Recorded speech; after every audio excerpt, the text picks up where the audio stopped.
2023 সাল থেকেই মধ্যপ্রাচ্যে চলমান সংঘাত নতুন করেই ভয়াবহ রূপ ধারণ করেছে। ইসরায়েল ফিলিস্তিনের গাজা ভূখণ্ডে সরাসরি স্থল অভিযান শুরু করার পর থেকেই অঞ্চল জুড়ে উত্তেজনা চরমে পৌঁছায়। দীর্ঘ এই অভিযানে লক্ষাধিক নিরীহ ফিলিস্তিনি নিহত হয়েছে বলে বিভিন্ন আন্তর্জাতিক সূত্রে জানা গেছে। নিহতদের মধ্যেই নারী ও শিশুর সংখ্যা ছিল 60%-এরও বেশি। শিশুদের ওপর নির্বিচারে বোমা হামলা, নারীদের ওপর সহিংসতা এবং সাধারণ মানুষের ঘরবাড়ি ধ্বংসের দৃশ্য বিশ্বজুড়ে তীব্র প্রতিক্রিয়ার সৃষ্টি করে। এই অভিযানের সময় ইসরায়েলি বাহিনীর বিরুদ্ধে ত্রাণবাহী গাড়ি, মেডিকেল টিম এবং অ্যাম্বুলেন্স লক্ষ্য করে হামলা চালানোর অভিযোগ উঠে আসে। ফলে গাজা উপত্যকায় ভয়াবহ মানবিক সংকট দেখা দেয়। খাদ্য, পানি ও চিকিৎসার অভাবে লাখো মানুষ চরম দুর্ভোগে পড়ে। মুসলিম বিশ্বের বিভিন্ন দেশ ফিলিস্তিনের পক্ষে অবস্থান নিলেও কূটনৈতিক সমর্থনের বাইরে সরাসরি সামরিক পদক্ষেপে কেউ এগিয়ে আসেনি। এই প্রেক্ষাপটে ইরান ধীরে ধীরে গুরুত্বপূর্ণ ভূমিকা নিতে শুরু করে। বিভিন্ন সূত্রে জানা যায়, শুরুতেই ইরান ফিলিস্তিনিপন্থী একাধিক গোষ্ঠীকে অস্ত্র, প্রযুক্তিগত সহায়তা ও প্রশিক্ষণ প্রদান করে। তবে পরিস্থিতি দ্রুতই অবনতি ঘটলে সাম্প্রতিক সময়ে ইরান সরাসরি ইসরায়েলের সঙ্গে সংঘাতে জড়িয়ে পড়ে। এরই ধারাবাহিকতায় গত রাতে ইসরায়েলের একাধিক গুরুত্বপূর্ণ সামরিক স্থাপনা লক্ষ্য করেই ব্যাপক ড্রোন হামলা চালানো হয়। হামলায় ব্যবহৃত ড্রোনগুলো ছিল অত্যন্ত উন্নত প্রযুক্তির সেলথ ড্রোন, যা প্রচলিত রাডার ব্যবস্থা শনাক্ত করা অত্যন্ত কঠিন।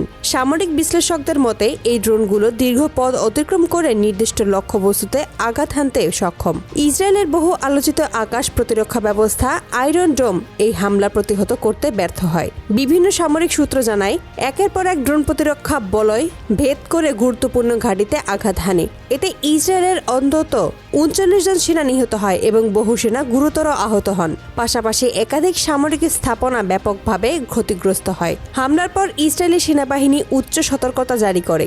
দেশজুড়ে বিমান হামলায় সাইরেন বেজে ওঠে এবং সাধারণ নাগরিকদের নিরাপদ আশ্রয়ে যাওয়ার নির্দেশ দেওয়া হয়। ইসরায়েলের নিরাপত্তা মন্ত্রক জরুরি বৈঠকে বসে পরিস্থিতি পর্যালোচনা করে। প্রধানমন্ত্রী বেঞ্জামিন নেতানিয়াহু এই হামলাকে দেশের নিরাপত্তার জন্য একটি বড় হুমকি হিসেবে উল্লেখ করেছেন বলে রাজনৈতিক সূত্রে জানা গেছে। অন্যদিকে তেহরান থেকে দেওয়া এক বিবৃতিতে ইরানের প্রেসিডেন্ট জানান, এই হামলা ছিল ফিলিস্তিনে চলমান মানবাধিকার লঙ্ঘনের বিরুদ্ধে একটি শক্ত বার্তা। তিনি বলেন, ইরান যুদ্ধ চায় না, তবে নিরীহ মানুষের ওপর চলমান হামলার বিরুদ্ধে চুপ করে বসে থাকাও সম্ভব নয়। প্রয়োজনে ইরান আরও কঠোর পদক্ষেপ নিতে প্রস্তুত বলেও তিনি ইঙ্গিত দেন। এই ঘটনার পর আন্তর্জাতিক অঙ্গনে ব্যাপক প্রতিক্রিয়া দেখা দিয়েছে। যুক্তরাষ্ট্র পরিস্থিতি নিবিড়ভাবে পর্যবেক্ষণ করেছে বলে কূটনৈতিক সূত্রে জানা গেছে। ওয়াশিংটনে জরুরি বৈঠক ডাকা হয়েছে এবং মধ্যপ্রাচ্যে অবস্থিত মার্কিন সামরিক ঘাঁটিগুলোতে নিরাপত্তা ব্যবস্থা জোরদার করা হয়েছে। সূত্র জানায়, যুক্তরাষ্ট্রের বর্তমান প্রেসিডেন্ট ডোনাল্ড ট্রাম্প এই পরিস্থিতি নিয়ে গভীর উদ্বেগ প্রকাশ করেছেন। বিশেষ করে মধ্যপ্রাচ্যে অবস্থিত মার্কিন ঘাঁটিগুলো ইসরায়েলের মতোই উন্নত আকাশ প্রতিরক্ষা ব্যবস্থার ওপর নির্ভরশীল হওয়ায় সেগুলোর নিরাপত্তা নিয়েও নতুন করে ভাবা হচ্ছে। বিশেষজ্ঞদের মতেই ইরান এই ড্রোন হামলা মধ্যপ্রাচ্যের শক্তির ভারসাম্যে বড় ধরনের পরিবর্তন ইঙ্গিত দিচ্ছে।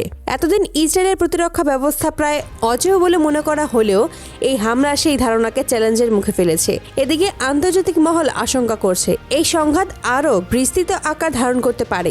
ইসরায়েল পাল্টা হামলায় যাবে কিনা তা নিয়ে জল্পনা চলছে। এই সঙ্গেই কূটনৈতিক সমাধানের সম্ভাবনাও আলোচনায় রয়েছে। মধ্যপ্রাচ্যে চলমান এই উত্তেজনাপূর্ণ পরিস্থিতি শেষ পর্যন্ত কোন দিকে মোড় নেবে তা এখনও অনিশ্চিত। তবে একটি বিষয় স্পষ্ট, এই ড্রোন হামলার পর অঞ্চলটি আগের যে কোনো সময়ের চেয়ে আরও অস্থির হয়ে উঠেছে। পুরো বিশ্ব এখন তাকিয়ে আছে পরবর্তী ঘটনার দিকে।